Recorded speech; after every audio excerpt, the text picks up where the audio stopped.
Before we begin, take a moment to get comfortable. Let your arms go heavy, your breath slow. And as you listen, feel free to leave a comment sharing what time it is, where you are, and what city or village you're listening from. It's love to know.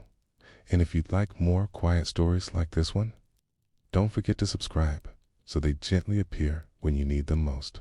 Now, you're walking, maybe on a sidewalk, maybe a patch of grass, or maybe across a sun-warmed stone. You rarely think about what lies beneath, but even now, beneath your quiet steps, the earth moves, not in fast jolts, though it can, but in long, slow, ancient breaths. The crust beneath your feet is not solid in the way you imagine. It is a floating layer, a thin skin, a shifting mask on, something deeper. You walk on rock, yes, but below that rock, deeper than you can imagine, the earth pulses with heat, and that heat is not random. It is the memory of stars, the leftovers of creation. The earth holds on to that warmth the way you might hold a memory close to your chest. This chapter is not about eruptions, not yet. It's about the deep breath before the words begin. The quiet, swelling motion that happens below every silence. Picture the earth sliced open like a fruit. At the very center, an iron heart, the core, spins with gravity in metallic dreams. Around it, a molten ocean of rock called the mantle. And above that, the crust, thin and breakable, like the skin of a cooling loaf of bread. That is where you stand, but beneath you, the mantle moves. Slowly, so slowly you could live 10,000 lives and never feel it shift, but it moves all the same.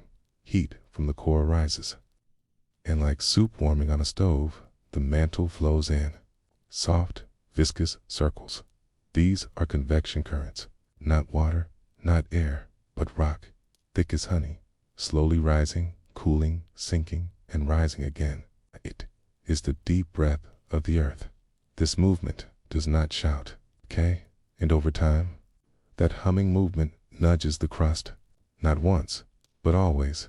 Imagine floating puzzle pieces, the tectonic plates. They drift across the mantle's breadth. They push against one another. They pull apart. They slide past. And in these quiet collisions, volcanoes are born. But let's stay beneath the surface for a little longer. The earth's heat rises through weakness, through cracks, through seams, through the deep folds of the crust. And in places where the crust is thin or stretched or torn, the mantle's heat finds a way to speak. That voice is magma, melted rock, pressure made visible. But pressure doesn't erupt right away, builds. It gathers like rain clouds over time, and then sometimes it bursts forth. But in the beginning, there is only movement. Only a slow, upward drift of heat, carrying melted rock toward the surface. You can't hear it. You can't feel it, but it is always there. Take a breath now. Imagine the earth doing the same. A slow inhale, pressure building in the dark. A slow exhale, magma rising through the ancient cracks. It doesn't need to be fast to be powerful. It doesn't need to shout to change everything. Volcanoes begin long before you see them.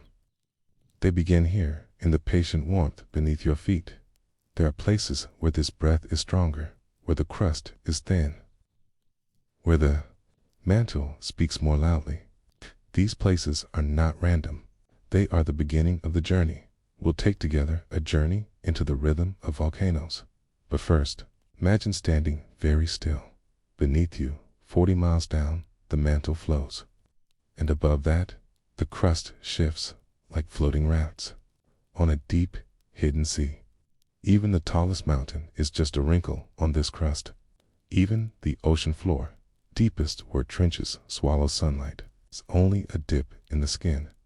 The real movement happens underneath, and it has been happening for billions of years. The earth is not a dead rock spinning in space. It is alive, not with thoughts or breath like yours, but with motion and heat and deep, patient change. Every continent you've ever seen, every island, every coastline, All are shaped by this deep breath. Sometimes the plates move apart and the earth opens.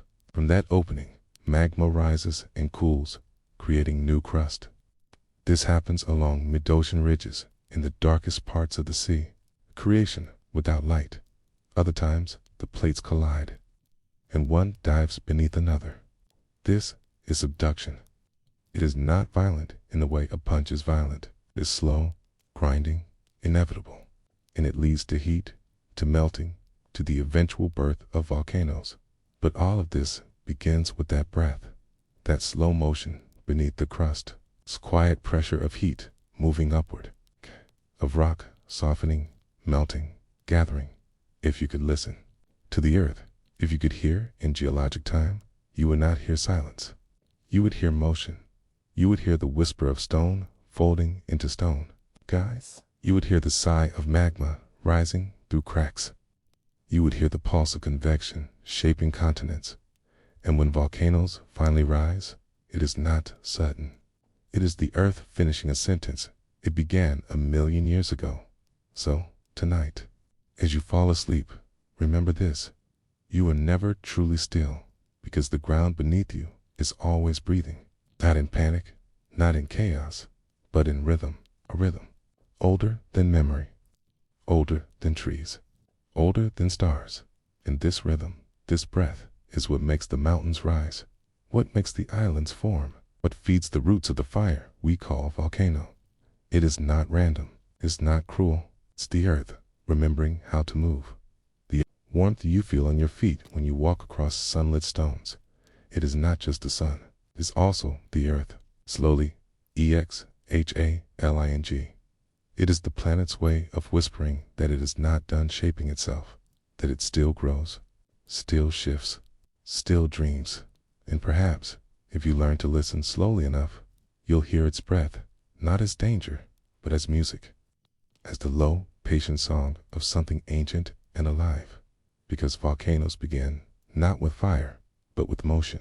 And motion begins in stillness, in the breath beneath your feet. You're standing on something solid, something permanent. Or so it seems. Beneath your feet is a crust only a few dozen kilometers thick.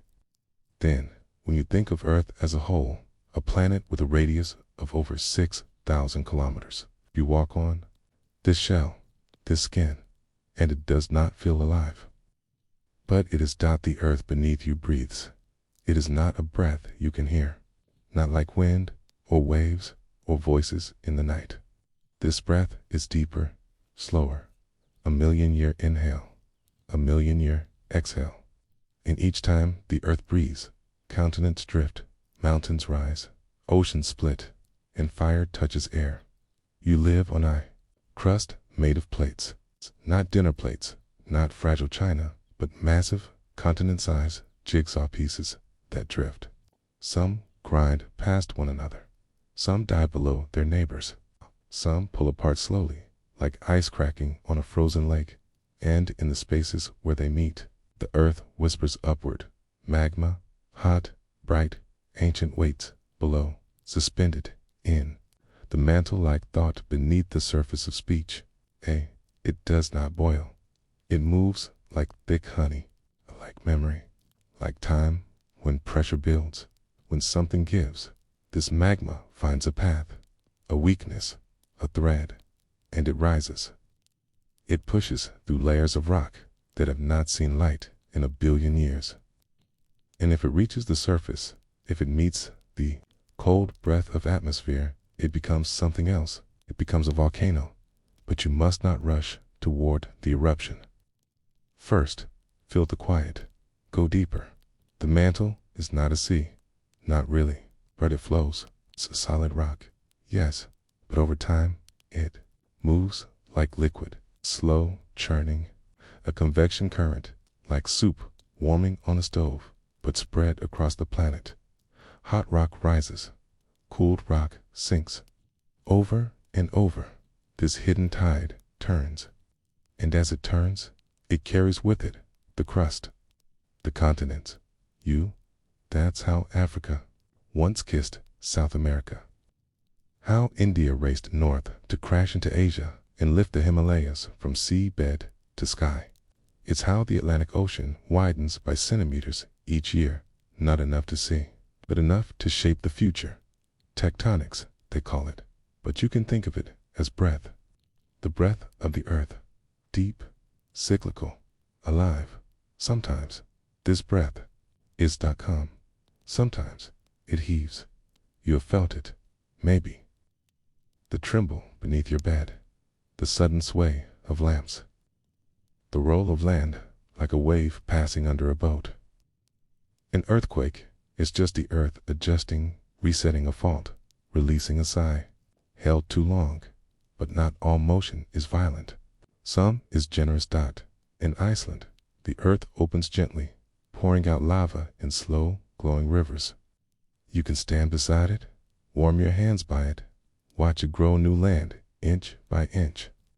In Hawaii, volcanic slopes rise like sleeping giants from the sea, shaped not in bursts, but in rhythms, eruptions every few years, building the island as surely as bricks build a home. These are the earth's exhalations. You live among them, but not all of earth's breath is fire. Some of it is heat, beneath the crust, heat left over from earth's violent birth, still lingers from when dust collided, compacted, and became planet. This internal furnace is also stoked by radioactive decay, the slow breakdown of elements like uranium, thorium, and potassium, a deep, invisible fire that keeps the mantle in motion. You never see this fire, but you feel it in hot springs that rise through cracks in rock, in geysers that spray with clockwork rhythm, heated by pockets of subterranean steam, in the gentle warmth of geothermal vents that feed entire ecosystems on the ocean floor, places where sunlight never touches, yet life still thrives. Pause here, breathe in and listen. Can you sense it? That pulse beneath all things, that slow engine turning below your feet. Now, imagine Earth without this breath, a still planet, a locked crust, no volcanoes, no drifting plates, no motion. Without that movement, carbon would not cycle between land and sky. Mountains would not rise, oceans would not deepen. Life might begin, but it would struggle to adapt, to evolve, to survive. Motion brings change, and change brings life. There is a theory, still debated, still unfolding, that life itself may have begun near hydrothermal vents, on the ocean floor, where tectonic plates spread apart and magma heats seawater until it rises in black, mineral-rich plumes. There, in the dark, without sun, simple molecules may have gathered, combined, awakened. It is possible that life did not start in sunlight, but in heat, in breath. And so, you are not just living on the earth, you are living with it. In rhythm, every time you walk across a rocky plain, every time you stand at the base of a mountain, every time you hold a pebble in your hand, you are touching something shaped by breath, by fire, by time. You may not see the movement, but you are held in it. And what rises from this breath? What emerges from these deep, slow exhalations? Islands, mountains, basalt plains that stretch across continents, but also stories in stone, layers in rock, fossils pressed like forgotten notes between pages. The Grand Canyon tells a story of rising land and falling rivers. The Himalayas tell of ancient collisions. The basalt cliffs of Ireland remember lava that once poured from cracks in Earth's skin. These are not just landscapes, they are memories, and you live inside them. Sometimes the breath grows troubled. Sometimes magma surges quickly with fury. Mount St. Helens, 1980. Krakatoa, 1883. Tambora, 1815. Entire skies darkened. Entire years cooled. Crops failed. People fled. Ash drifted across oceans. When the earth coughs, the world listens. But even in disaster, there is rhythm. Even in eruption, there is rebirth. Volcanoes create new land. Their ash feeds the soil. Their slopes cradle forests. In Hawaii, the same lava that buried villages now supports orchids, ferns, and birds. Life returns, always, and in that return, there is peace. You may wonder, why does the earth not rest? Why does it not still its breath? Because stillness is not balance. Motion is not the earth moves, because it must. Because heat rises. Because rock softens. Because the core spins. Because life itself, every cell, every breath, every step, depends on movement. Stillness is not peace, it is silence. And the earth is not silent, it hums. Did you know the earth makes sound? Not the kind you can hear, but deep vibrations, waves, too slow for your ears. Scientists call it Earth's hum, a constant resonance, not from earthquakes, but from wind, waves, pressure, decay, background song, a planetary lullaby. You are floating in it, always. Now, take another breath. Feel your chest rise. Feel the air move. That too is a cycle. You breathe because the world turns. Because plants reach for light. Because ancient algae still live and work in oceans. You breathe because the earth breathes. And somewhere, deep below, magma flows in silence, waiting not to destroy, but to create, to remind you that even in darkness, something stirs, to remind you that beneath everything still, there is movement, to remind you that the earth, like you, must shift to stay alive. And now, as your thoughts slow, as your own breath grows soft, imagine the crust beneath you, resting like a shell over a glowing core. Not threatening, not loud, just warm, steady, just ancient enough to carry you. Above you, trees sway in the wind, tall, rooted, proud. But tonight, you drift far from their branches. You descend gently into a realm without bark, without leaves, without soil. A forest lives here too, but it does not grow upward. It floats. It breathes in salt water, and it never sleeps. This is the invisible forest. It does not rustle. It does not crack in winter. It does not reach for birds or cradle nests. And yet, it breathes more air into your lungs than any grove you've ever walked through. You are floating now, a few meters below the ocean's surface. Sunlight still filters down here, fractured into ribbons by waves above. The blue is all around you, endless, layered with quiet. And suspended in this light are billions of tiny lives, phytoplankton. They are not plants, exactly, not animals, either. Not quite creatures you can see or touch. Most are no wider than a strand of your hair. Yet together, they form the largest forest on earth, each one a drifting cell, a particle of breath. They float freely, carried by currents like dandelion seeds in wind. They do not choose their direction. They do not dig roots. They rise when light calls. They sink when nutrients run low. Okay? And still, they endure. You might mistake them for nothing at all. Specks, static in the water. But these specks are ancient and powerful. Long before forests covered land, phytoplankton were here, turning light into life, turning carbon into energy, turning breathless planets into homes. They are green, not by chance, but by purpose. Inside their tiny bodies lives chlorophyll, the same pigment that paints leaves and grass. It is a molecule tuned to light, a net that catches the sun's energy and begins a transformation. In photosynthesis, carbon dioxide and water become sugars, and in that alchemy, oxygen is set free.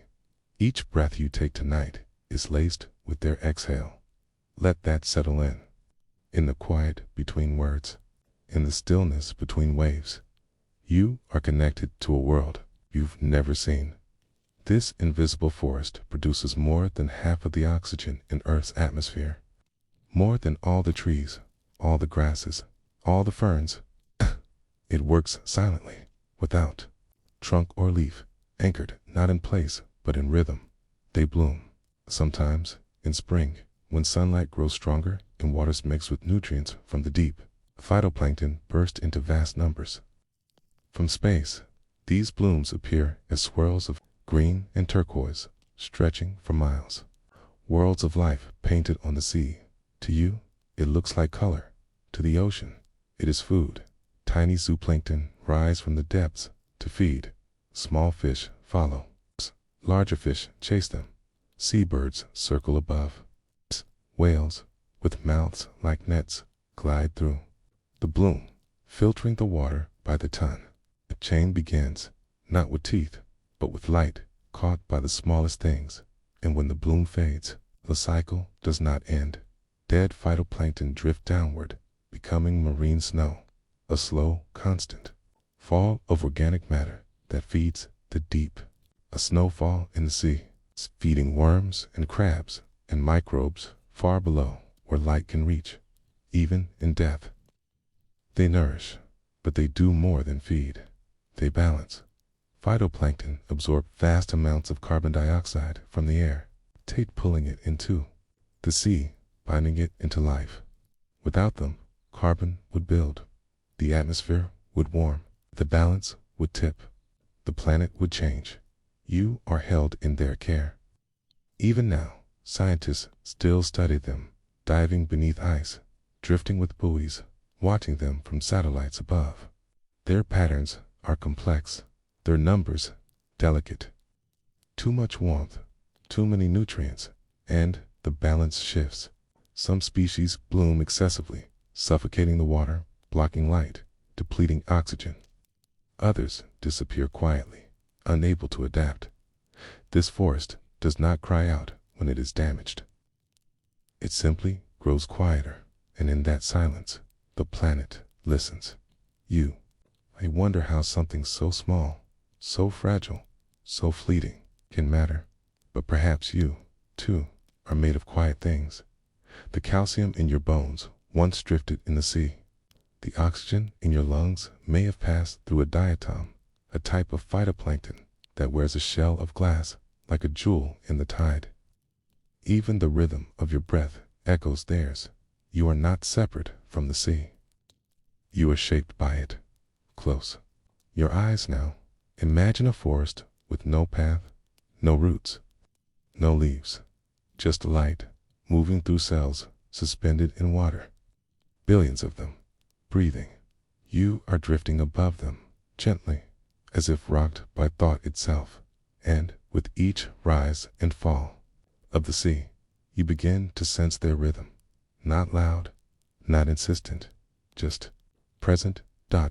A breath that began before history and would likely continue long after memory. There is beauty in the unseen. There is power in the small. And as you drift now, softly aware, you feel a kind of forest canopy surround you, not in shadow, but in brightness. Each speck catching sunlight, each one glowing dot. And when you surface again, when your thoughts lift from this calm ocean, you will not look at forests the same way, because the trees you know sing with rustling leaves, but the forests you don't know sing with light, and in their light, the planet lives. You inhale, air fills your chest, quiet, invisible, effortless. You think of trees, perhaps, or fields, or mountain wind when you think of air, but you rarely think of the sea.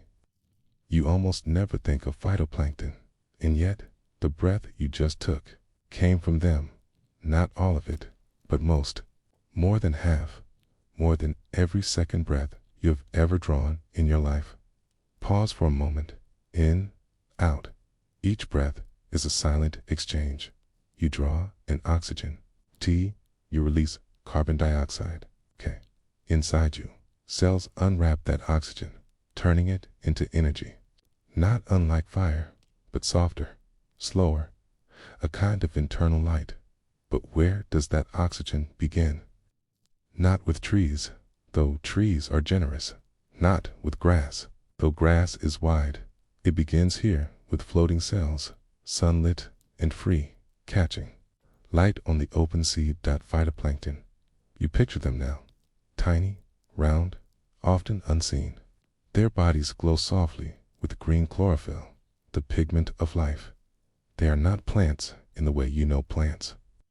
They have no roots, no veins, no stems to hold them up. But they shared the same secret, the ability to turn light into energy. Photosynthesis. The word itself is long, scientific, dense, but its meaning is simple. It means turning light into food. Okay? It means catching sun and weaving it into sugar. Okay? It means exhaling oxygen in the process. Phytoplankton live their entire lives suspended in water. No anchoring, no shelter. The sea is their sky, their floor, their horizon. They drift with the current. They wait for light. They bloom when conditions are right. And when they do, the world breathes better. You can't feel them. You can't hold them. But your lungs owe them thanks. Because they don't just make oxygen. They make balance. Every day, billions of phytoplankton rise toward the surface, drawn by sunlight. And every night, some sink again, following rhythms older than humanity, the daily migration of life within the sea. They absorb carbon dioxide from the water, which the water has absorbed from the sky. In doing so, they cleanse, they filter, they calm the atmosphere in ways few can see. They are Earth's lungs, quiet lungs, drifting lungs. Some are coccolithophores, covered in calcium, plates like tiny shields of light. Some are diatoms, wearing delicate glass shells. Others are blue-green, spiral-shaped, or thread-like. So many shapes, so many names, but all share the same gentle purpose. They breathe out what we breathe in. You sit now, perhaps, in bed, perhaps, in a chair, listening, resting, and all around you, the air is laced with their gift. Without them, oxygen would fall. Temperatures would rise. Life as you know it would stutter. The world would grow heavy, hot, and breathless. It does not take giants to keep a planet alive. It takes billions of tiny lights in the dark. Imagine, now drifting as one of them. You are no longer human. You are a speck of green, afloat in the sea. Above you, sunlight filters down. Below you, currents swirl and shift. You do not see the sky, but you feel the rhythm of day and night in the quality of the light. You open your body, you catch photons, you begin to build. Water and carbon dioxide combine. Sugar forms inside you, energy. A molecule of oxygen slips free, as natural to you as a sigh. You release it, and it begins a journey upward. Later, that oxygen may find its way into a dolphin's lungs, or into sea foam, or into wind, or, perhaps, into a breath taken on land, far from the shore, perhaps into your breath. The one you just took. You return now from your imagining. You are not plankton. You are yourself. But something inside you remains changed. Something inside you remembers what it felt like to give without noise, okay? To nourish without notice. And in that remembering, you feel closer to the world. Not in a grand way, not in a thunderclap, but in the way moonlight touches still water, quietly, fully, completely. Phytoplankton are fragile. A change in water temperature can harm them. Excessive nutrients from pollution can make them grow too much. A bloom that turns toxic, clouding water, blocking light, stealing oxygen. Even generosity can become dangerous when the balance is lost.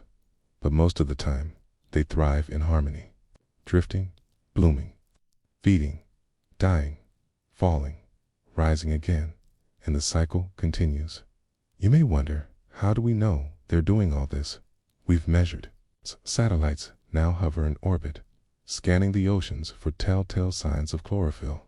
These satellites see color, subtle greens and blues in the waves. They watch for blooms. They track currents. They help us see the forest we cannot touch. Scientists drop bottles into the sea, capture samples, look under microscopes. They find a universe in a droplet. So much life, spinning, pulsing, weaving light into matter. Sometimes they discover new species.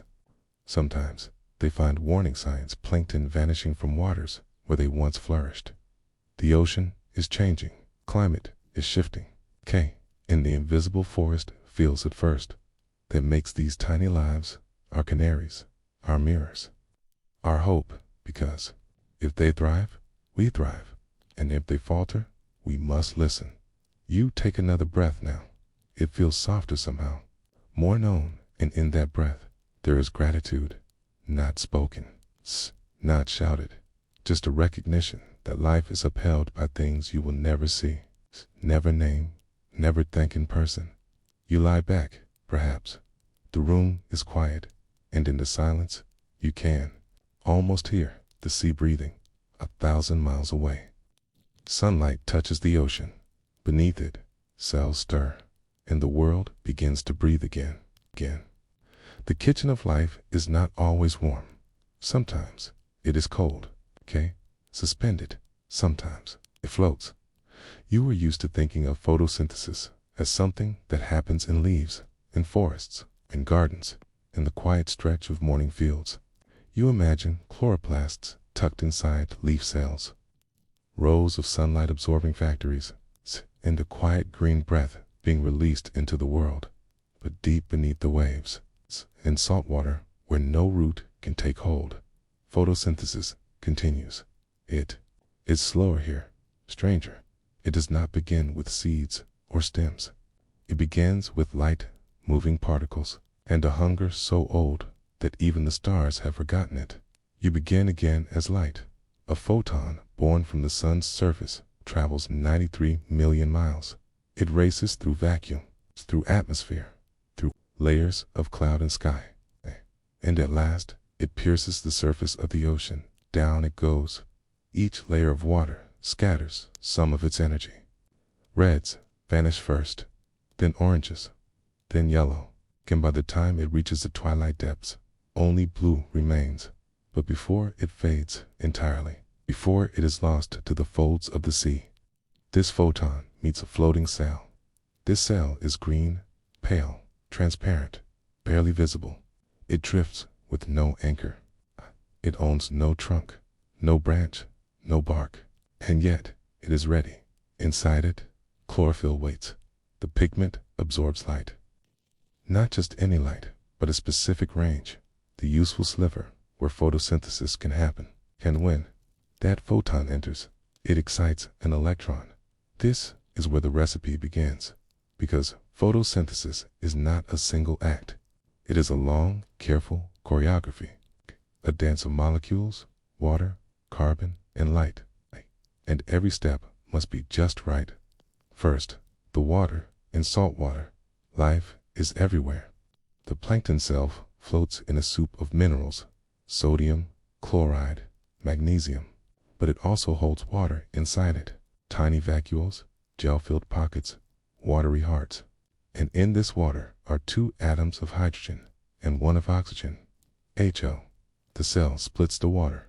It is not violent, precise, an ancient act performed countless times per second. The oxygen is released. That's the part you later breathe. The hydrogen is kept, carried like an offering, moved deeper into the cell. Then the carbon dioxide, is dissolved in the ocean. It enters the cell quietly, diffusing through its membrane. CO1, carbon, 2 oxygens, a simple but powerful molecule. The cell now has all the ingredients: light, water, carbon dioxide. What comes next is the dark reaction, not because it needs darkness, but because it does not depend on light. Here, enzymes take over. They stitch together carbon atoms using the energy from the light reaction.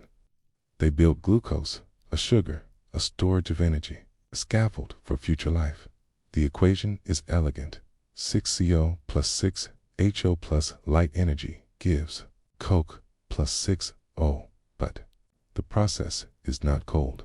It is alive, fragile, beautiful, and it happens billions of times each second in the upper layers of the ocean. You can't see it, but you can feel its result in the breeze, in the breath, in the calmness that a green world offers. Photosynthesis in saltwater does not require soil.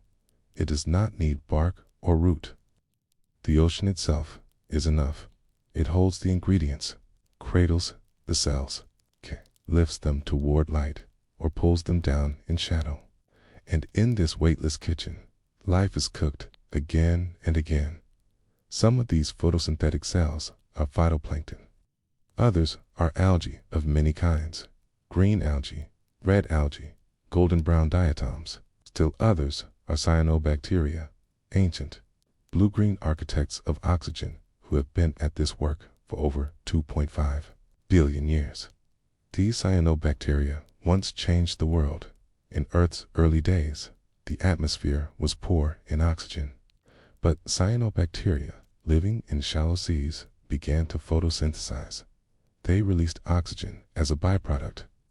Slowly, over millions of years, that oxygen built up. At first, it rusted the iron in the oceans. Then, it filled the air. And only then, only once the oxygen was enough, could complex life begin. Your very existence is built on this saltwater alchemy, and it continues still. Modern phytoplankton carry that same light, that same task. They hover just below the surface, in the euphotic zone, where sunlight still penetrates. Below this, in the twilight zone, photosynthesis stops. Light is too faint. Cells drift downward only when their work is done, or when they die. But in the sunlit layers, everything depends on this green fire. Whales feed indirectly from it. Fish spawn and feed in its presence. Coral reefs are bathed in its light. And the carbon that these cells absorb becomes part of a grand cycle, taken in, transformed, passed on. But the process is delicate. Too much light, and the cells bleach. Their machinery damaged too little, and they cannot grow. Too much nutrient and blooms explode, forming thick mats that can choke life beneath. Too little nutrient can't. Growth collapses, leaving waters empty, clear, and silent. So the sea must balance, and it does, mostly, with upwelling currents that bring nutrient-rich water from the deep, with gentle swirls and eddies that stir plankton, with storms that mix the layers, and with the movement of animals who eat, excrete, and fertilize in their own way. The ocean is not just a place. It is a living recipe. You imagine now, floating again, this time not as a cell, but as a witness. You're weightless, just beneath the waves. Sunlight dappled above you, tiny flecks of green all around. Each one alive, each one catching sunlight. You reach out. The water is cool, and you watch. A photon strikes a cell. A molecule is made. Oxygen drifts free, somewhere on a distant shore. A child takes a breath. This is the scale of the ocean's work. Not dramatic, not sudden, but constant, planetary, and as you drift there in thought, a deeper awareness begins to settle. Photosynthesis is not a distant miracle. It is your inheritance, your ally, your daily companion, and it happens where no root can grow. You return now slowly to your bed, your room, your quiet evening breath. You feel a little more connected, a little more grateful. You may never touch the ocean, but it touches you with every inhale and every exhale. You begin with stillness, the sea at dawn, a gray sky, no wind, no waves, but beneath that gentle surface, something is stirring. It starts small, a shift in temperature, a pocket of nutrients rising from the depths. Maybe winter has passed, and light now lingers longer each day. Maybe a current has shifted, carrying with it the hidden ingredients of growth. In the silence before the bloom, the ocean waits, and then it begins. You may not see it at first. The water still looks clear. But on a microscopic level, Cells are waking. Tiny green flecks, phytoplankton, begin to divide. 1 becomes 2. 2 become 4. 4 become a cloud. They multiply with astonishing speed. Some can double every day. Entire populations grow not by inches or feet, but by orders of magnitude, thousands becoming millions. Millions becoming billions. The water changes color. It might turn emerald, or cloudy blue, or even red or brown, depending on the species. This is the bloom, a living weather system made not of air or moisture, but of light teeming life. And just like a storm, it brings change. In the beginning, it feeds. Zooplankton, tiny, drifting animals, wake to the scent of food. They graze. Fish follow, feeding on the zooplankton. Larger fish follow them, and still larger predators follow those. Bloom can feed entire ecosystems. Herring return to spawn. Whales open their jaws to scoop vast mouthfuls of plankton-rich water. Seabirds circle above, diving into the feast. Even the air is affected. More oxygen, more movement, more invisible breath released, into the atmosphere. To bloom is to nourish. To bloom is to give. But this generosity carries a cost, because bloom must also end. Eventually, the nutrients run out. Iron, phosphorus, and nitrogen, all consumed. Light may change, or the bloom may simply overgrow itself. It's too many cells competing for the same space. And then the die-off begins. Phytoplankton sink. Some are eaten, many are not. They drift downward, carrying with them the carbon they captured. This is a gift to a long, slow burial that helps balance the Earth's carbon cycle. But if the bloom is too large, or if the water is too warm, decomposition happens rapidly and oxygen disappears. You are left with the dead zone, an area where nothing breathes. Fish flee or die. Crabs and clams suffocate. The water becomes still and empty, and the surface, so green and vibrant just days before, now masks a shadowed quiet beneath. This is the paradox of the bloom. It gives, and then it takes. It feeds, and then it smothers. It is not malicious. It is not broken. It's simply an old, delicate pattern, one that depends on balance, and balance is harder than it seems. Consider the world above.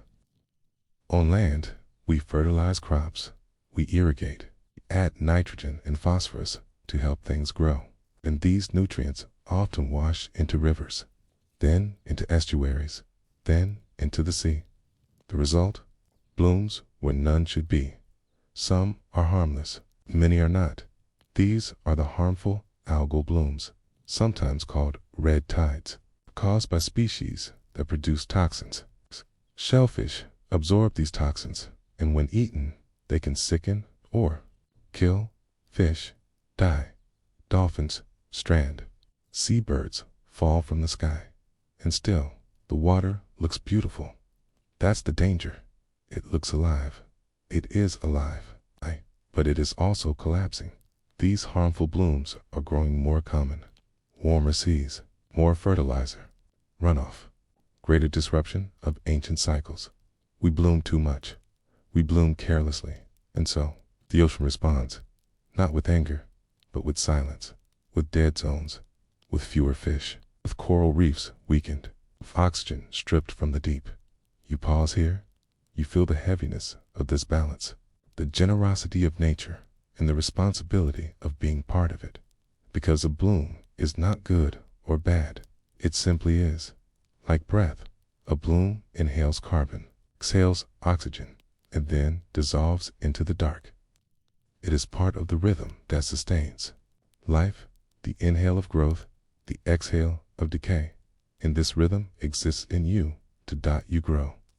You give, you stretch toward light, but sometimes you overextend. You give too much or too fast. You burn out. You collapse into silence. The ocean teaches something soft here. Give, but know when to rest. Bloom, but not endlessly. Even light must be balanced by shadow. You imagine now, floating above a spring bloom. The water is glowing. Light filters down like rain through forest leaves. Beneath you, clouds of phytoplankton swirl, green galaxies in slow rotation. A whale passes far below, mouth open. A school of silver fish shimmers near the surface. Seabirds wheel overhead. It is peaceful, alive, and brief. In a week, this may all be gone. But for now, it pulses with meaning, and this moment is enough. Even the deepest ocean cannot bloom forever. But it can bloom beautifully, can bloom wisely, and so can you. You are still floating above you. Light scatters across the sea's surface, wind-shattered reflections, dancing like memories. Below, there is a gentler rhythm. It doesn't sparkle, it doesn't shout, it only sings. The bloom has passed. The burst of green has dimmed. The ocean is no longer glowing with life, but exhaling it. One by one, the phytoplankton that filled the upper layers, catching sunlight, breathing in carbon dioxide, begin to fall. Each one is light, nearly weightless, yet, together, they form a rain. Marine snow. The scientists call it a slow flurry of organic particles drifting downward through the blue. It's not snow in the cold sense. It doesn't melt. It doesn't land with sound. It drifts endlessly, delicately, through layers of decreasing light and increasing pressure. You can imagine it now. Tiny fragments of dead plankton, bits of fecal matter from zooplankton, broken shells, clumps of mucus secreted by the bloom itself. It's all bound together into soft flakes, gentle, tumbling whispers in the deep. They fall slowly, sometimes just a few meters a day, but they fall constantly. And what they carry is not just the memory of life, but the record of breath, carbon. Each of those drifting pieces once held carbon captured from the atmosphere, pulled in by photosynthesis, converted into organic form. And now, it is no longer part of the surface world. It is sinking. This is the ocean's quiet exhale, the part of the breath that isn't released back into the air as oxygen, the part that doesn't feed fish or rise as bubbles. This is the carbon that the ocean hides, the excess it buries in darkness, and it is this downward journey that balances the planet. You might not feel it, but every year the ocean draws down billions of tons of carbon. A portion of that sinks, locked away from the atmosphere for years, centuries, even millennia. The deeper it goes, the longer it is held. Some reach the seafloor miles below. There, in the silent sediment, they rest. Layers build. Carbon accumulates. And time passes in silty stillness. This process is ancient. It began long before you were born, before the continents settled, before trees grew tall, before ice ages came and went. The carbon sink has been exhaling for eons, and yet it is never hurried. It works by drifting, by quiet falling, by letting go. There's a lesson in that, because not everything needs to be driven. Not every release must be dramatic.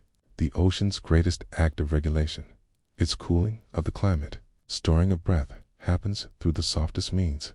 A cell dies, a flake forms, snow begins.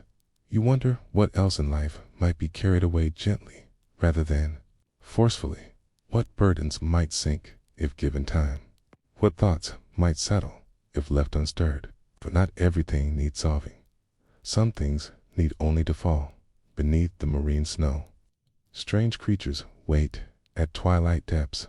Organisms rise too, feed on the falling matter, transparent jellyfish, ghostly shrimp, drifting worms. They don't chase, they wait. They collect what the surface no longer needs. This too is balance. Waste becomes nourishment. The breath out becomes someone else's breath in. Deeper still, the snow becomes rare, thinned by distance, devoured by those above. But even here, in the blackest water, some flakes remain, and if they reach the bottom, they become part of the seafloor's slow memory. Sediment swallows them. Over time, Pressure compresses their remnants. Some turn to stone, some remain soft, but all are kept carbon locked away, far from the churning of clouds or the warming breath of human cities.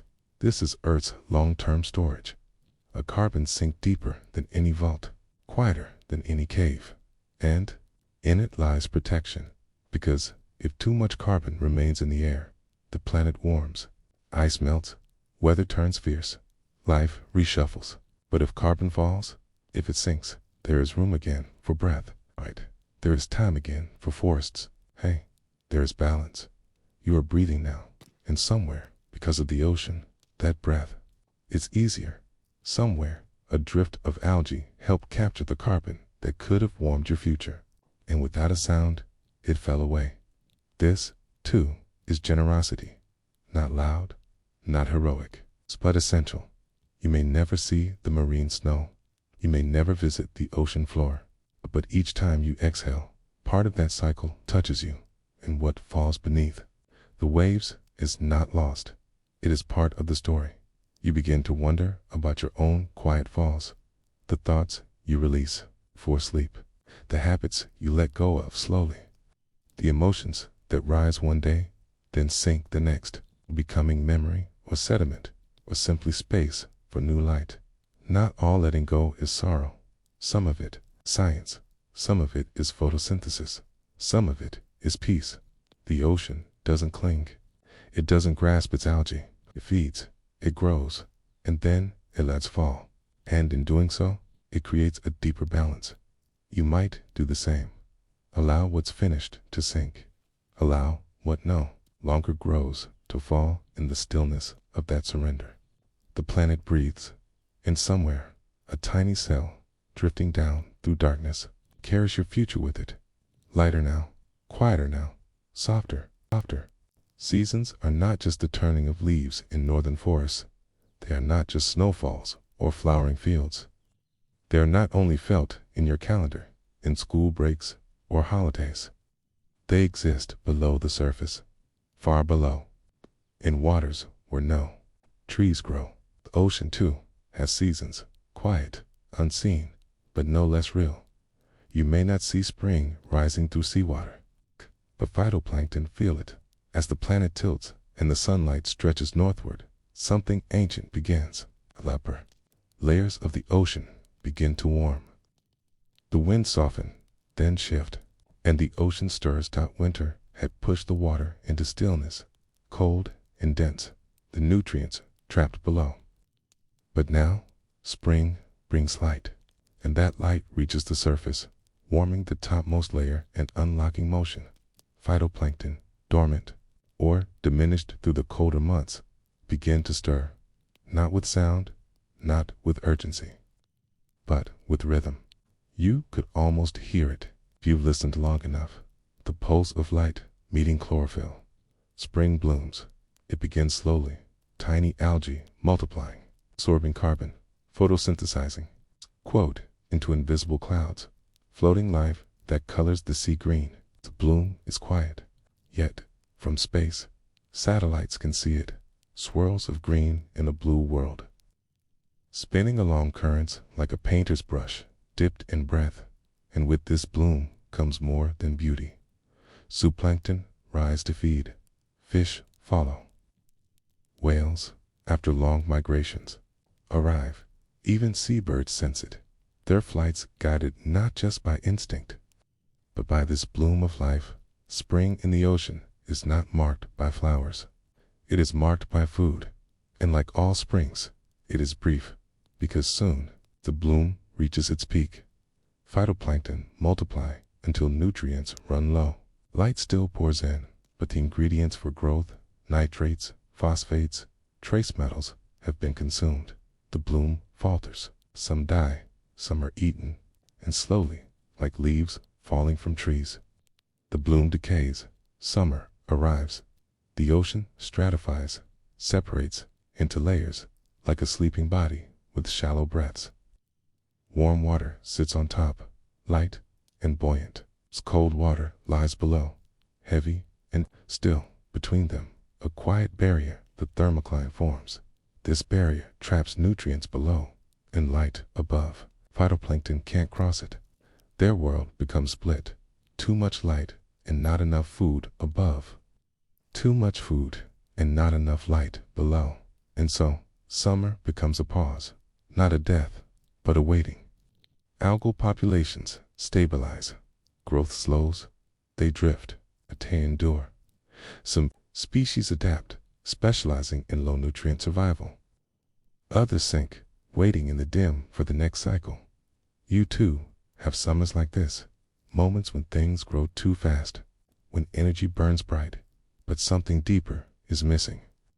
When you need to pause, to float, to find balance. The ocean knows this rhythm. It doesn't fight it, it simply waits. And then autumn comes, not in color, but in motion. The winds change again. They stir the surface. They churn the layers. And for the first time in months, the deep water begins to rise. This is the great overturning. A vertical current, pulling cold, nutrient-rich water upward. It carries with it the remnants of what was decomposed algae, sunken carbon, forgotten elements. Phytoplankton sense it. Another, smaller bloom occurs. Not as brilliant as spring. Not as vast, but meaningful. A last gathering of light and life before winter. And then the surface cools. Light fades. Winds strengthen. Waves grow heavier. Winter in the ocean is not barren, but it is harder. Phytoplankton diminish. Not gone, but quieter. They retreat into deeper waters, into cysts, into dormancy. They slow their metabolism, reduce their needs. They become patient. This patience is a kind of wisdom, because the ocean knows winter is not an ending, it is a preparation. Deep below, nutrients continue to gather, and above, the light slowly returns. The ocean is not unlike you. You have your springs, times of renewal and reach. You have summers full of energy, but sometimes stretched thin. You have autumn's moments of reflection and return, and you have winter's stillness that feeds the future. These aren't flaws in your rhythm. They are the rhythm. The sea does not bloom constantly. Even algae, the most abundant life on earth, need rest. Imagine a life where you're honored. That cycle where you let your winters be soft, where you allowed your springs to bloom without rush, where you gave space to drift and summer, and welcomed the turnover of autumn. No matter how turbulent, the phytoplankton do not resist. They trust the ocean. They follow its tilt, its light, its breath. They grow, they fall, they return. Some species bloom only in spring. Others prefer the cooler days of fall. Some wait, for years even, into sediment, until the exact combination of nutrients and temperature says now. And when now comes, they rise. It's not dramatic. There's no music, no announcement. It's just a pulse, just a rhythm. It's life, again. Your body, too, feels cycles, hormones that shift with light, energy that flows with seasons, dreams that change with age. You are not meant to bloom forever. And in the ocean, even the grandest cycles bend to the smallest creatures. The migration of whales, the nesting of turtles, the return of seabirds, all of it traced back to the precise timing of algae. These tiny cells, soft, unseen, drifting, set the calendar for the sea. You begin to realize it is not always the loudest that lead.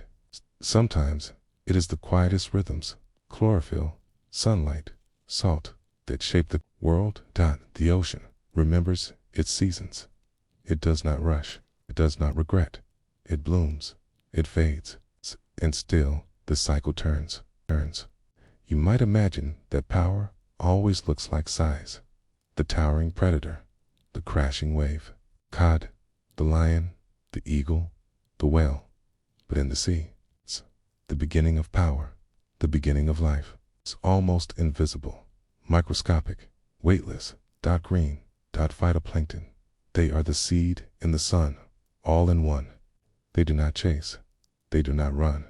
They float, they wait, they shine, and nearly everything in the ocean eats because they exist. The food chain, that long, mysterious ladder from small to great, begins not with the hunted, but with the light-catchers. The phytoplankton absorb sunlight.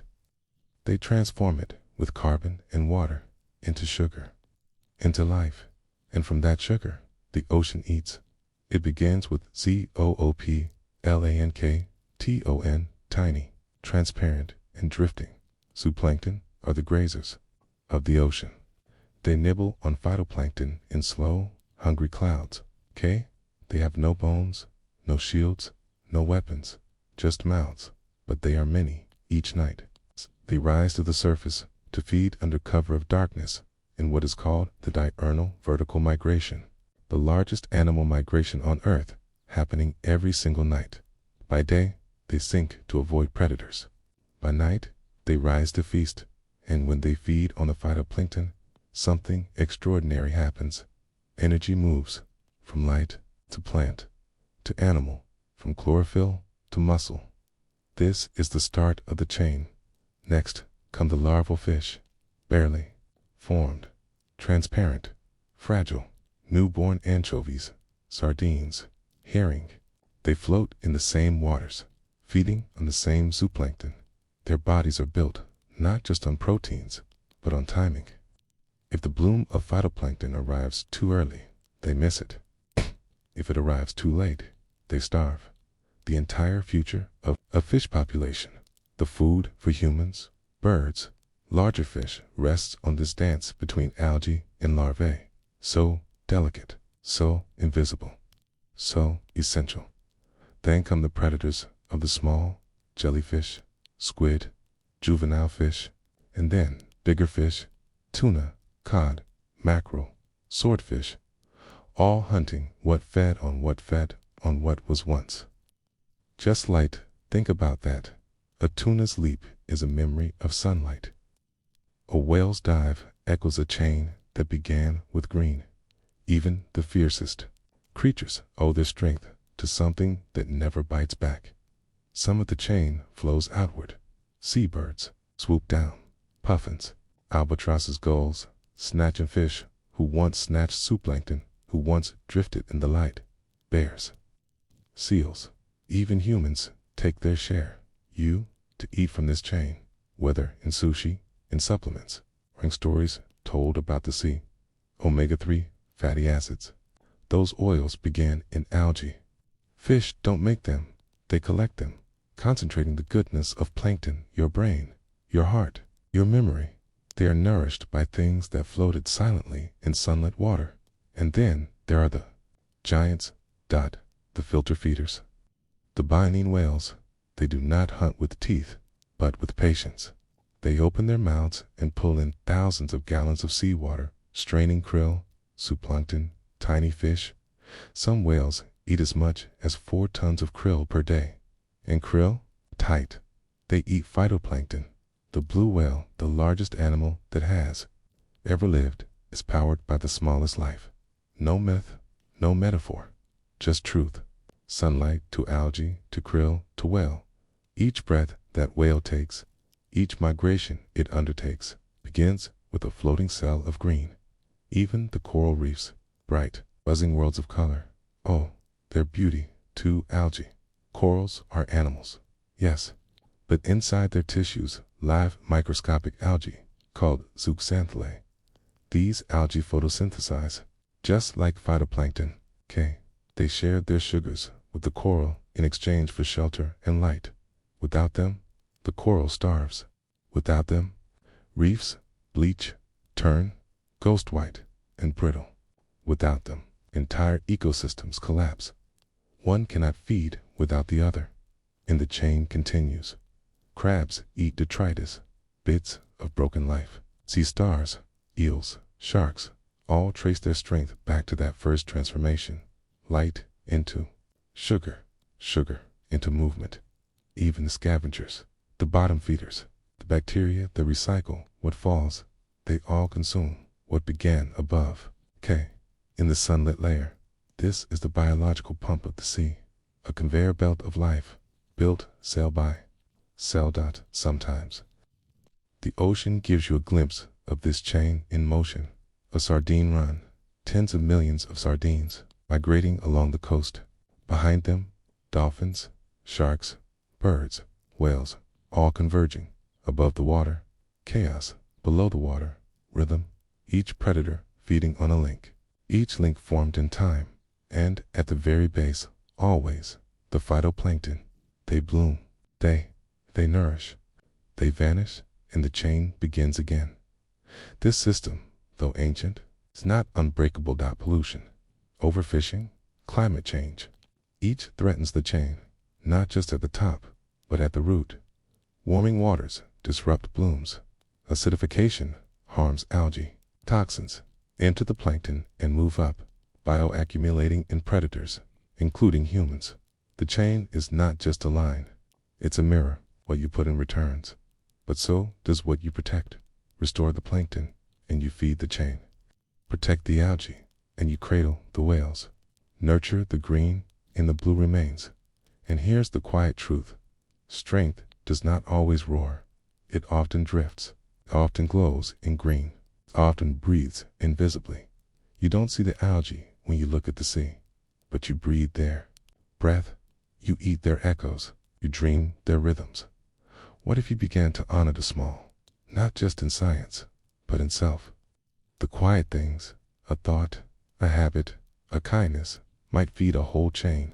A better sleep, a deeper breath, a calmer heart. You are not unlike the sea.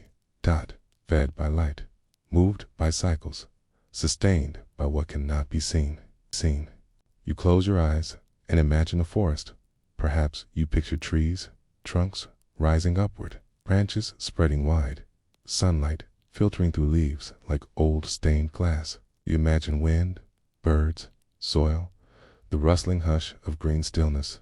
But beneath the surface of the ocean, in the cool, shallow coastal waters where sunlight still reaches, another forest waits. This one does not grow in soil. It does not breathe the air, and it does not stay still. This forest moves, it dances. Its trees are not made of wood, but of blades, long flat ribbons that sway with the tide. Welcome to the kelp forest, one of the largest, fastest growing, and least understood ecosystems on Earth. Kelp is algae, but not like the plankton that drift invisibly in open water. Kelp is brown algae, and it anchors itself to rocks or reefs near the shore. From that solid base, a holdfast, not a root, it grows up and up, reaching toward the surface. Some species, like giant kelp, can grow over 30 meters tall, the height of a 10-story building, and can add half a meter of growth in a single day under the right conditions. This is not passive greenery. This is ambition in plant form. But ambition that does not hurry. Ambition that sways. Unlike the trees on land, kelp does not have bark, branches, or roots. Instead, it has blades that resemble leaves, and long stalks, called stipes, that resemble stems. At the top of each stalk are small, gas-filled bladders, pneumatocysts, which lift the kelp toward the surface, holding it in a state of constant tension between gravity and light. This is a forest that floats, a forest that breathes with the tide. When the waves come in, the kelp leans. When the waves go out, the kelp rises. You could dive beneath the surface and look upward and see light broken into ribbons, passing through curtains of green and gold. And in that green, life hides. Life thrives in the spaces between the blades. In stipes, animals find shelter. Small fish dart in and out like sparks in a bonfire. Sea urchins crawl slowly across the seafloor, feeding on kelp blades that drift down. Snails, crabs, and tiny shrimp cling to the stalks, climbing like hikers. Octopuses press themselves into cracks, blending with the rocks and kelp shadows. But one creature is the heartbeat of this forest, the sea otter, with its soft fur and clever paws. The sea otter plays, rests, and hunts in these forests, and more than that, it protects them. Sea urchins love to eat kelp, Left unchecked, they can mow down entire forests, chewing through the holdfasts and leaving bare underwater deserts called urchin barrens. But sea otters eat urchins. They crack their hard shells open with rocks, floating on their backs, like little alchemists turning prey into protection. Where sea otters thrive, kelp forests survive. It is a delicate web, algae animal, predator, all locked in a quiet choreography, one that depends on balance. The kelp feeds, the urchin trims, the otter guards, a forest with no soil, no bark, and no borders, but with rules all the same. And what does the kelp itself do, beyond growing? It photosynthesizes, just like the plankton before. Kelp takes in carbon dioxide, sunlight, and water, and makes sugar. It feeds itself, yes, but it also feeds the ocean. Kelp sheds blades, pieces break off. These drift into deeper waters, where they feed detritivores, bottom feeders, and filter feeders. Even after breaking, kelp becomes food. It also becomes habitat. Dead kelp gathers on beaches, nourishing insects and birds. It becomes a mattress for rest, a buffet, a blanket of shade. Even in death, it supports life. This, too, is part of the chain, one that is slower, heavier, rooted. The kelp forests also help the planet breathe. Their photosynthesis pulls carbon from the water, which helps balance ocean chemistry. In some areas, kelp beds have been shown to locally reduce ocean acidification, buffering nearby marine life like shellfish and coral. In a warming world, kelp may offer coolness. In a rising sea, kelp may offer shelter. And yet, kelp forests are vanishing. Why? The reasons are many. Warming waters from climate change, stress, kelp growth. Stronger storms break blades and uproot holdfasts. Pollution clouds the water, blocking light. And when sea otters disappear from hunting, from ecosystem shifts, the urchins overrun the forest. It only takes a few seasons for a thriving kelp forest to fall silent. A world of waving green turns to bare rock. A cradle of biodiversity becomes a memory, and with it, the fish vanish, the birds, the whales. But there is hope. In some places, conservationists are restoring kelp by hand, reseeding blades, planting holdfasts, culling urchins. In others, efforts to reintroduce sea otters have allowed forests to regrow.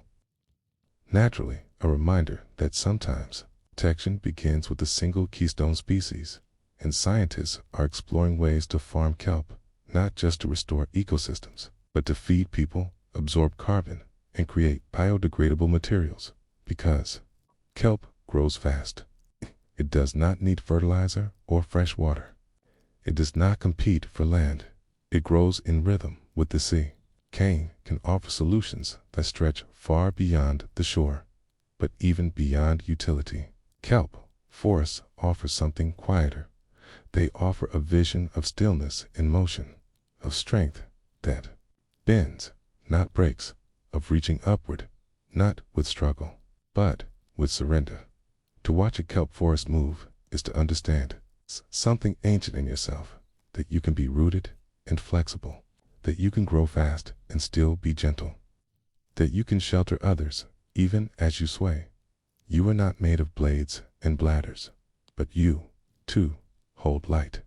You, too, reach up. You, too, can be a forest, even in dark water, even when the waves come. The ocean, for all its patience, is not infinite. It breathes, it absorbs, it holds, but it also remembers.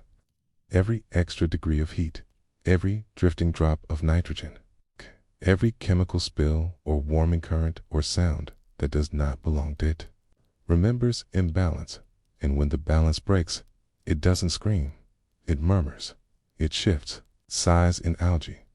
Let's drift now, slowly, through the signs that the ocean gives, quiet clues. The changes that seem small until they grow begin with warmth. A slight rise in temperature, only a degree or two, is all it takes to tilt the balance. Water holds heat differently than air. It stores it longer. And in the top layers of the sea, the photic zone, where light still reaches, temperature changes shape ecosystems. Some algae thrive in warmer waters. They bloom earlier, grow faster, and last longer. This might sound like abundance, and for a moment, it is. But abundance, like anything unbalanced, can tip. You've heard of algal blooms, those sudden surges in microscopic plant life that color the sea green, red, or even golden brown. Some are harmless, even helpful, feeding fish and plankton in a seasonal feast. But others are toxic. Harmful algal blooms, or HABs, are often triggered by an overabundance of nutrients, fertilizers washing in from rivers, waste from farms and cities, combined with warming seas. They bloom fast, thick, and wide, and then they die. And when they die, their decomposition consumes oxygen that the sea begins to choke. In these zones, oxygen drops so low that fish cannot survive. Crabs climb upward, searching for breath. Shellfish suffocate in silence. These areas become dead zones, not because there is no life, but because life cannot thrive. Each year, the number of dead zones grows, one of the largest blooms ever recorded. In 2019, spread across the Gulf of Mexico, larger than the state of Massachusetts. Not a storm, it's not a fire, it's bloom. Just too much of a good thing, given too fast, in the wrong rhythm. Balance is not about quantity, it's about pace. Even photosynthesis, if unchecked, can turn breathless. Now imagine coral. Those stony gardens of color and light. Corals live in partnership with algae called zooxanthellae. These algae live inside coral tissue, photosynthesizing and sharing their sugars with the coral host. In return, the coral provides shelter and nutrients. It is one of nature's quietest collaborations. But corals are sensitive. When the water grows too warm, they expel the algae. They lose their color, a process known as coral bleaching, and without their algal partners, they slowly starve. They do not scream, they whiten, and if the heat remains, they do not recover. Whole reefs, the lungs, shelters, nurseries of tropical seas, fall silent in bone-white stillness. What once shimmered becomes sculpture. Even deeper down, to balance WAVs. In the twilight zone, where light fades but life still hums, warming waters affect currents. Currents that once delivered nutrients now falter or change direction. The conveyor belts of deep ocean life become confused. Species that depended on certain temperatures began to migrate north, south. Deeper fish no longer appear where they were once abundant. Predators follow prey into unfamiliar waters. Jellyfish bloom where cod once swam. The chain phrase, not snapped, loosened, strand by strand, until it drifts. And noise, do not forget, noise. The sea, for all its movement, was once a quiet place. Waves, whale song, the crackle of shrimp, grind of shifting ice. But now, the ocean hums with engines. Ships cross trade routes. Submarines pulse. Drilling platforms, THRUM. Sound travels farther in water than in air, and for many marine creatures, sound is navigation, language, even identity. Too much sound confuses whales, who beach themselves on foreign shores. It disorients fish, larvae, who fail to return to their reefs. It drowns out the whispers of the sea. This too is imbalance, not in chemical, not in heat, but in tone. Even silence has a place in the breath of the ocean. And yet, not all signs are disasters. Some are subtle. A shift in seaweed color, the absence of seabirds above a coastline, delay in plankton blooms that once aligned with fish migrations. These are signs of timing undone, phenological mismatches where the rhythm breaks. It's not just the presence of life that matters, it's the choreography. And when one dancer steps too soon or too late, the entire performance shifts. The fish hatch, but their food has not arrived. The birds migrate, but the fish are gone. The whales come, and the sea is empty. Balance is rhythm. And rhythm, too, can unravel. But not all unraveling is permanent. The sea, when given space, remembers how to breathe. In some regions, stricter regulations have reduced nutrient runoff, and algal blooms have declined. In others, marine reserves, areas where fishing and drilling are restricted, have allowed ecosystems to rebound. Corals, when temperatures fall, can recover. If bleaching is brief, kelp forests can regrow. Plankton can return. Fish stocks can rebound. The ocean is resilient, but resilience is not infinite. It requires time, and in a world of speed, the sea asks for slowness, not in tides or currents, but in our choices. You are part of this balance.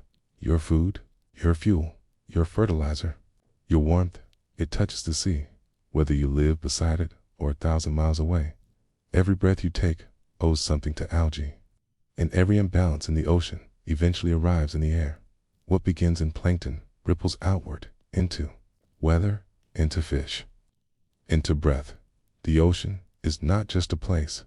It is a process. It is a balance. And when it breaks, it doesn't end. It adapts. But adaptation can be painful, and recovery takes more than time. It takes listening. So listen now to the quiet warnings, to the shifts in the bloom, to the silence of bleached reefs, to the patterns that do not return, to the species that drift too far, to the balance that once felt eternal, now holding its breath. And ask, how do you know when something generous begins to retreat? It does not close its hand, does not shout. It simply gives, just a little less. Waits, just a little. Longer, glows, just a little dimmer, until one day you realize the ocean is still giving, but no longer singing. There is a quiet so profound in the polar seas that it feels sacred. Stillness, not of absence, but of patience, far from the equator. Where sun dances freely across the surface, the light here arrives on softened footsteps. A text slips through. Miles of atmosphere low on the horizon. It glances off the snow. It passes through thick ice. And still it reaches. This chapter begins where warmth seems impossible, where temperatures sink below freezing, and winds howl with a voice that cracks even stone. But beneath the frozen lids of the Arctic and Antarctic oceans, there is still life. There is still breath. There is still green. You would never guess it. Standing on the white crust of a frozen sea, the surface is silent. No waves, no birds, no smell of salt. Just the crunch of your footsteps and the sting of dry wind. But just meters below you, another world floats. Under the sea ice, fragile, translucent, laced with air bubbles and fracture lines, live some of the most overlooked heroes of planetary survival. Ice algae, not the vast, waving kelp forests of temperate shores, not the drifting phytoplankton of the tropical bloom. These are hardy, microscopic organisms clinging to the underside of sea ice, growing in the brine channels of frozen water, and they are ancient. You might think photosynthesis requires warm sun, clear skies, and leafy trees, but it's not so picky. Light is enough, even dim light, even fractured, filtered, sideways light that bends through snow, ice, and salt water. In these frozen places, sunlight lingers low in the sky for most of the year, then disappears completely in polar winter, sometimes for weeks, sometimes for months. But when it returns in early spring, that pale light does not go unnoticed. Ice algae awaken. They stir in silence, growing in the slushy boundary between ice and sea, where salt water seeps and light still touches. They are the first bloom of the season in polar seas, the green spark that reawakens the entire food chain. You don't see them. They don't float like surface plankton. They don't form ribbons and waves. They live beneath a ceiling of ice, often invisible to even the most trained eye. But to those who live here, they matter immensely. Copepods, Tiny, shrimp-like animals feed on them. Krill, the threadbare engines of Antarctic life, gorge on ice algae as they fatten for summer. These krill then feed penguins, seals, whales, creatures you do see. So when you look at a humpback whale in southern waters, dancing in a cloud of bubbles, you are also looking at ice algae transformed into grace and power. When you see an emperor penguin slide across the snow or dive like a bullet into the sea, you are seeing the echo of a microscopic green cell blooming silently in the dark. Even the great narwhal, with its spiral tusk and wise gaze, finds its sustenance in chains that began with ice-bound photosynthesis. But how does life work in cold like this, where ice cuts light, where salt bites into cells, where the season is short and the dark long? The answer, like most things in nature, is adaptation and patience. Ice algae grow slowly. They tolerate salt by adjusting the water inside their cells, resisting dehydration and freezing. They make protective pigments to guard against the sudden burst of ultraviolet light when spring arrives. They time their bloom not with clocks, but with the soft change in spectrum, when blue light deepens and green returns, and when the ice melts in summer. They do not vanish. They release into the water column, seeding the next wave of open ocean phytoplankton, who take up the baton and bloom more broadly.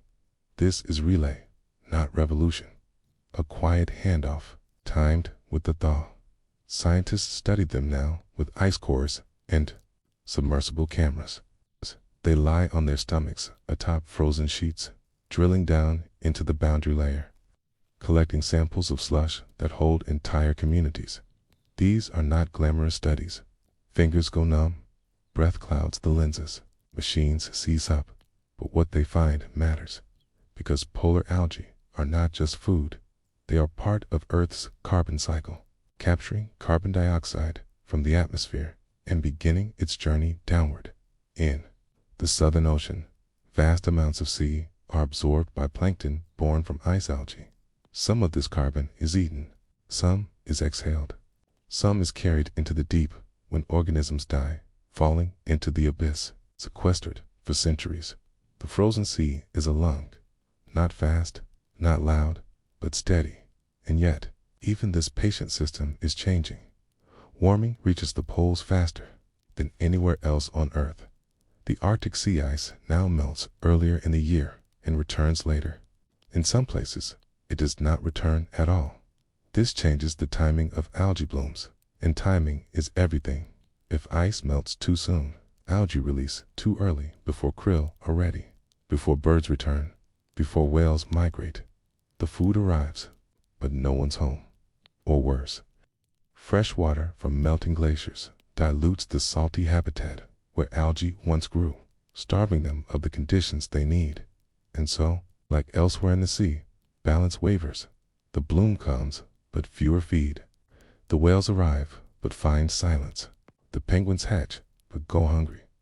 What was once a dependable rhythm becomes a guessing game. And those who cannot guess go still. Even now, even in change, life finds paths. Some algae adapt to less ice. Some bloom in open water. Some linger longer. Some hide in deeper shadows. And some species, ancient and steady, bloom just as they always have, waiting each year for light through fractured ceilings. And in this, there is quiet hope, because, unlike coral, which takes decades to grow, or whales, who bear calves once every few years, algae respond quickly. They bloom in weeks. They adjust in seasons. They mutate, adapt, pass on strength in generations, counted not by centuries, but by days. They do not fight change. Bend with it. And in bending, they show us something beautiful. That life, even when fragile, is not weak. That small things endure by knowing when to grow and when to wait. So imagine this. It is early spring in the Arctic. The sun has just returned. The sky glows blue-white on the horizon. You kneel on a frozen sea, your breath clouding before you, the silence so complete you can hear your own heart. Below your knees, below the ice, in a slushy scene of salt and shadow. Something green awakens, soft, unseen, essential, and though no one watches, it blooms, not for glory, not for thanks, but because the light has returned. And light, even dim, is enough, is enough. You sit at the edge of an ocean, watching the wind sketch invisible patterns across the surface.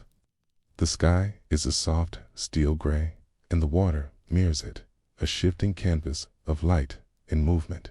The waves come and go like thoughts, each one fading before the next. Beneath that surface, in layers unseen, a quiet engine hums, microscopic, ancient, alive, algae, breathing, algae, blooming, algae, holding the sky together, one carbon atom at a time. You breathe in. Oxygen enters your lungs. Half of that oxygen, perhaps more, was made not by trees, but by drifting cells beneath the sea, by chloroplasts catching sunlight in a watery world. And now, that world is changing, not quickly, but not slowly either, not with fanfare, but with impact. This chapter is about tomorrow, about what happens when the rhythms of algae, the breath of the ocean, begin to shift. When the sea, that ancient moderator of life and climate, starts whispering back in unfamiliar ways. It begins, as many things do, with warmth, not a sudden fire, not a blaze, but a gentle rise, a degree here, a fraction there. The earth is heating, and the ocean, slow and deep, absorbs that heat like a sponge. At first, it seems minor. Summer lasts a little longer. Storms swell more often. Ice retreats, subtly, year after year. But in the ocean's upper layers, where algae live, where photosynthesis takes place, this change is profound. Warmer water holds less oxygen. It also stratifies, meaning it doesn't mix as well. Nutrients that once rose from the deep now stay locked below. Then the sunlit top grows lean. Imagine a pantry that once restocked itself, now left bare. The algae are still there. The light still shines, but the food is harder to find, and so some algae bloom differently. Some die off, some move. Then comes acidification. As more carbon dioxide enters the atmosphere, the ocean absorbs it. CO and water form carbonic acid. It's mild like a soft lemon, but over time it shifts the pH, and plankton fill it. Some build shells of calcium carbonate, tiny, delicate armor. The acid makes this harder, like trying to write on wet paper. The tools are the same, but the conditions betray you. Coccolithophores, foraminifera, even coral larvae, all struggle with this subtle imbalance. And while algae, like diatoms, may not be shelled, they depend on the creatures that are. The food web, so tightly wound, begins to tremble. Then there's the human touch, not just through climate, but through pollution, shipping, fisheries, plastic, runoff, and noise. Every day, rivers carry nitrogen and phosphorus from agriculture into the sea. This causes eutrophication, excessive nutrients, unnatural blooms. The algae bloom fast, too fast. They cover the surface in mats of green and red. They use up the oxygen. They die. They rot. They suffocate what lies beneath. These are not the blooms of life, but of imbalance. Dead zones appear, stretches of sea where fish cannot survive. The Gulf of Mexico has one. So does the Baltic, or appear each year. These are the scars we leave behind, not from war or fire, but from silence, excess, and forgetfulness. Still, not all is decay. Scientists, soft-spoken, curious, persistent, study these shifts not with panic, but with wonder. In remote labs and on floating ships, they gather samples. They sequence genomes of ancient algae. They model ocean currents on supercomputers. They use satellites to measure chlorophyll from space, watching the planet breathe, pixel by pixel. And they ask, can we forecast the future of algae? Can We predict the breadth of the ocean. The answers are emerging. Some species are more resilient. Some may bloom more in a warmer world. Some adapt in real time, mutating, surviving, shifting their biochemistry like jazz. There is even talk of marine geoengineering, artificial ways to encourage algae growth to trap carbon. Could we plant blooms like crops? Could we guide carbon downward by seeding the sea with iron, a nutrient algae need? The science is complex. The ethics, even more so. When you tamper with the lungs of the world, you do not get to choose what they inhale. And yet, algae persist. They've survived ice ages. They've endured meteor strikes.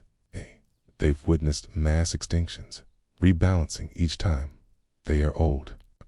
They are wise in their simplicity. And they are fast. Their lifespans are measured in days. Their populations in trillions. Their adaptability unmatched. This does not mean they are invincible. It does mean they are ready for now to keep going. And you live in their gift. Each breath you take in a room with walls and windows carries a trace of ocean breath, a molecule shaped by sun, salt, and silence.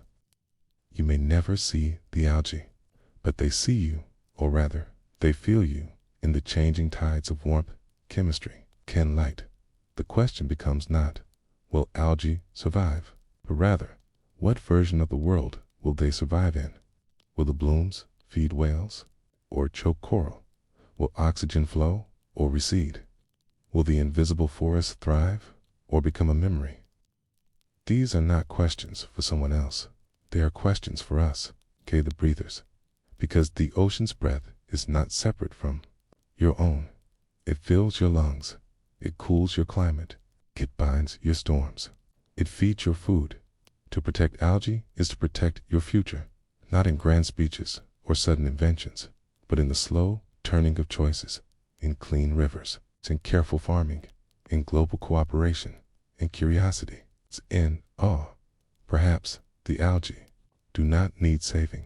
Perhaps it is we who need saving by remembering what they teach, that survival is not dominance, it is balance, that growth is not greed, it is timing, that power is not loudness, just quiet repetition, catching light, releasing oxygen, feeding all tonight, somewhere off the coast of a continent you've never touched, in a sea you cannot name. A bloom begins, tiny, invisible, alive, drinks the sun, it breathes the sky, it begins the cycle again. You sleep. The algae do not. They float, they shimmer, they work, and when you wake, the world feels just a little more alive, because they were there. You lie still, somewhere between waking and sleep, and your breath slows like a tide on retreat. The room is quiet, but the planet is not. Far from your bed, across the curve of the earth, the oceans inhale light and exhale life. This is a chapter, not about action, but about continuation, the kind that hums quietly in the background, the kind that does not demand attention, yet grants everything. A story of breath, but not your own, of feeding, but not with hands, of creation, without fire or thunder or ceremony, just green, just light, just algae. The breath that feeds the world does not begin with lungs or even leaves. It begins with chlorophyll, the soft green pigment of transformation. In forests, yes, but also in water, drifting in droplets, cloaked in transparency. Sunlight hits the sea, and something happens. It always has. You cannot see it from space. You cannot hear it from shore. But it is happening, constantly, gently, faithfully. Microscopic algae take in carbon dioxide, a gas you release with every breath. They capture sunlight in floating cells. Then they exhale oxygen, simple, invisible, profound. This breath, this planetary exhale, supports everything, from birdsong to bees, from whales to wolves, from roots to you. Some of these algae drift, freely phytoplankton, suspended like seeds in a liquid breeze. Others route themselves like kelp in rocky beds below the waves, but all, in some way, catch the sun. They convert it, they divide, they multiply, they feed, not by hunting, not by running, but by opening. You may imagine the ocean as a vast space of blue, but it is also green, in ways your eyes were never meant to see. Green in the upper layers, green in the shallows, green in fleeting pulses that rise and vanish with the seasons. The green that breathes. Every second, the oceans take in more light than all the solar panels we've built. Every day, they produce more oxygen than the Amazon rainforest. In every moment, they are feeding a world that never says thank you. But they do not need thanks. They do not even know what thanks is. They just do what they do. And isn't that a kind of love? Consider this. A single teaspoon of seawater can hold millions of phytoplankton. A single bloom, unseen by human eyes, can stretch for miles. Blue. And a single algae cell can convert light to life with no central brain, no system of thought. There is no mind here, but there is pattern there. Is no heart, but there is rhythm. The ocean pulses. The algae respond. The world turns. And the breath continues. You live on the surface of a planet held together by this breath. It cools the atmosphere. It nourishes the food chain. It carries the memory of the sun into the deepest depths. Even the whales, ancient, intelligent, massive, begin their lives in these microscopic hands. They feed on krill. The krill feed on plankton. The plankton feed on sunlight. So the whales, too, are born of breath. And yet, it's easy to forget all this, to look at the sea and see only surface, to feel the wind and not think of where it begins, to eat a fish and not wonder what it once ate, to breathe and never ask, where did this breath begin? But tonight, you'll remember. Tonight, you feel it, that great invisible engine beneath everything, spinning slowly, soundlessly, without needing applause.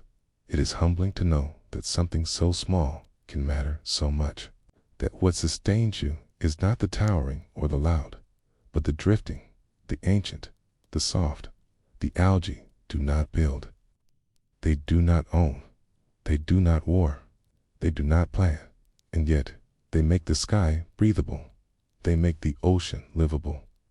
Clean. Make the world possible. There is something sacred in their simplicity, in the way they turn sunlight into sugar, carbon into fuel, water into oxygen. Each molecule a gift. Each replication a legacy. Each bloom a celebration of existence. And while humans debate and build and burn, the algae continue, not unchanged, but unwavering. You cannot tame them. You cannot truly own them. You can only respect them, because they are not here to serve. They are simply part of the system, and that system includes you. So now, as you rest, ask yourself, what else do you depend on that you do not see? What other quiet miracles work behind the scenes of your life? What breath feeds your spirit, your body, your mind? There is a beauty in depending, a softness in admitting we are not self-made. You are not separate from this ocean breath. You are woven into it, stitched in the fabric of a living planet. And that fabric is green, and it moves, and it breathes with you, for you. Despite you, tomorrow the algae will bloom again in Arctic waters, beneath melting ice, in coral lagoons, sheltering tiny fish. In deep oceans, where no eyes ever gaze, they will catch the light, as they always have. They will stir the currents.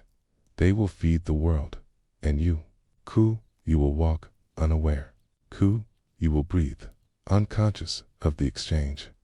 You will live, because something small chose to thrive. This is not a story with an ending. 'Tis a cycle. One that predates you. One that includes you. One that will outlast you. And that is a comfort, because the breath that feeds the world does not ask for permission. It does not require belief. It simply flows, and you are part of it.